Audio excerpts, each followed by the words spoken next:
a lot of people want to know, why all this attention on EQ? Over the last 5 years, there's certainly been a growing interest in the concept in the workplace, and a real desire to apply it to leadership development and teamwork and the development of individuals as well.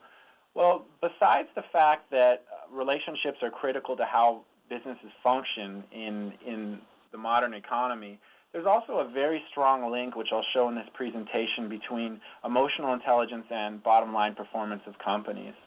Another big piece, as I just mentioned, is that you can actually change your emotional intelligence. And there are a lot of other capacities, such as general intelligence, that you can't change regardless of the effort that you put forth. You're basically born with what you got, or at least solidified from an early age, and it is, you can't change your intellect in adulthood. Now, one thing that's really important to understand here is how emotional intelligence operates in the brain. There's actually a physical basis for emotional intelligence. This isn't just someone's pet theory that they made up. It's actually something neurologists can witness through various brain scans. And the way this operates is, if you look at the brain stem there in blue, that's basically where all signals enter the brain. So anything you see, you touch, you taste, you smell, travels to your spinal cord and goes up into your brain to basically be computed, to be responded to. The problem is that these signals travel through the limbic system first, and the limbic system is a place where emotions are experienced.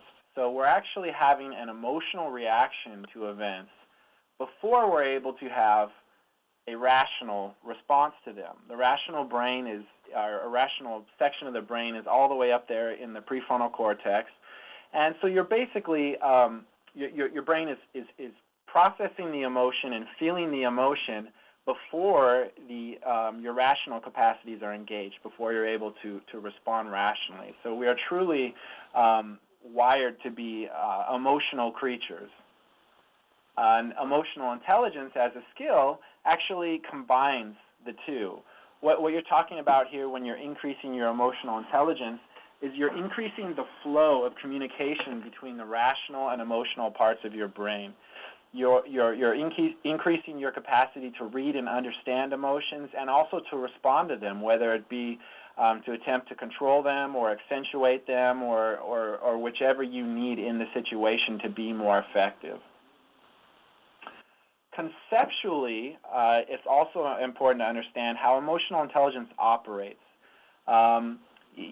If for those who are familiar with the term, you may have seen some of the claims in terms of the big impact emotional intelligence has in the world. We've seen that ourselves at TalentSmart. We've done research with more than 500,000 people worldwide, looking at the impact between, or links between emotional intelligence and job performance and job satisfaction and life satisfaction, and it tends to have hold a lot of sway over people's experience. Now, the reason for this is emotional intelligence. A better way to say this is that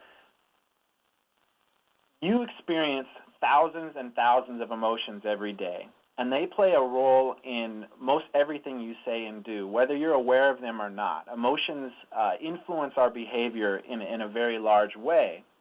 So emotional intelligence itself tends to impact a great variety of skills. So in the picture here, for those who are looking at the slides, you've got this tree, which is emotional intelligence, and when you water it or you work on your emotional intelligence skills, people tend to see it impacting all sorts of behaviors, such as how well you tolerate stress, how well you work in a team, how well certainly you manage things like anger or assertiveness, how well you build trust. All these qualities that are really important personally and professionally are really dictated by our response to our emotions, or at least greatly influenced by that. So increasing your EQ tends to have quite an impact on that. Another way to look at emotional intelligence conceptually is to understand what it isn't. I mentioned a minute ago that your your IQ is certainly distinct from your EQ. We all know people who are incredibly, incredibly smart, yet somewhat unsuccessful or running into trouble in achieving their goals. The valedictorian of a high school class isn't always the person who achieves the most in life. In fact, studies show that people of average intellect outperform those with high IQs 70% of the time. And thankfully, these qualities are distinct. You can have a really high IQ, which is basically it's your ability to read and acquire information. So it's the speed at which you gain knowledge. That's your general intellect. You can have a great capacity for that and a low emotional intelligence, or a great capacity for that and a high emotional intelligence. Regardless of what IQ you bring to the table, unfortunately, you can't increase it. It's set from a very early age. There's been a great deal of longitudinal studies that have shown people have the same IQ at age 5 as they do at age 50. Now understand, IQ is measured relative to your peers. So as a 5-year-old, your ability to absorb information and retain it is similar to your peers as it is when you're 50 being compared to other 50-year-olds. The other piece of the puzzle that emotional intelligence is not is your personality.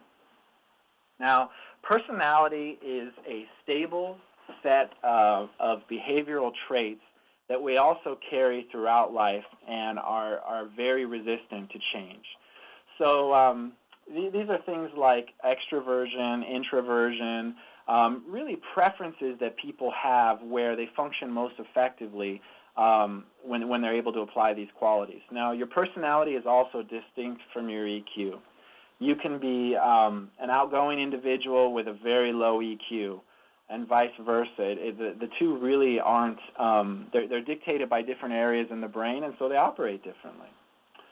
So emotional intelligence here being the third piece of the puzzle is also something, the only quality that you can actively change by putting forth effort and working on the skills. It's the only true soft skill, and it captures a lot of the soft skills, which is why it has such a big impact.